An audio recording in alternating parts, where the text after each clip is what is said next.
Ayan guys, nandito na tayo sa sa Balanak Irrigation, sa dam. Ayan, yung aking mga anak. Samira, si Kuya Simon, saka si Kuya Vincent nandun. Ayan. Sa mga gustong pumunta dito, bali makikita nyo siya sa bayan ng Magdalena. Dito, fresh yung water. So, hindi nyo na kailangan magbayad pa para maligo. So, yun. Pwede nyo rin naman akong i-message na lang kung gusto nyo magpasama o tanong sa akin kung saan lugar. Pwede ko namang ituro sa inyo. Napakaganda dito.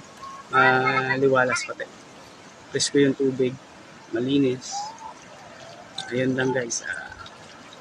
Salamat.